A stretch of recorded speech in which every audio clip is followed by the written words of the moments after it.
নমস্কাৰ সকলোকে মোৰ ইউটিউব চেনেললৈ স্বাগতম জনাইছোঁ। আজি এটা নতুন ভিডিঅ' লৈ আপোনালোকৰ আগত উপস্থিত হৈছোঁ। আজি মই লখিমপুৰৰ লাহন গাঁৱত থকা গ্ৰাম্যানুভূতিৰ পৰিৱেশ দেখাবলৈ চেষ্টা কৰিম।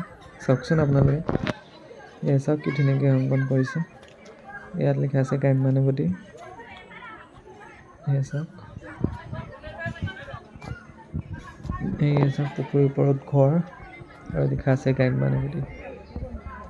ইয়াত বহুতো দূৰ দূৰণিৰ পৰা লোক আহে, ইয়াৰ পৰিৱেশ উপভোগ কৰে।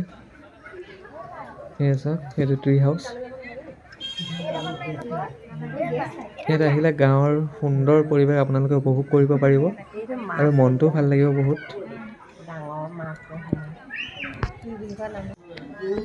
এয়া চাওক,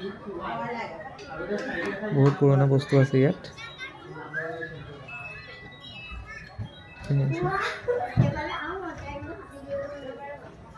এইটো বহু পুৰণা টিভি।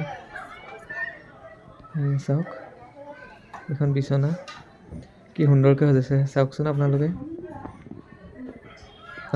আহিব ইয়াত। এয়া চাওক, ৰাতিৰ পৰিৱেশ দেখাবলৈ চেষ্টা কৰিছোঁ মই। কি সুন্দৰ লাগিছে।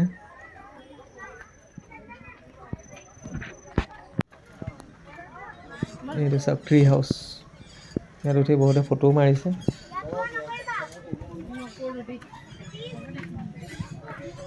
আপোনালোকেও আহিব ইয়ালৈ, বহুত দূৰ দূৰণিৰ পৰা লোক আহিছে ইয়াত।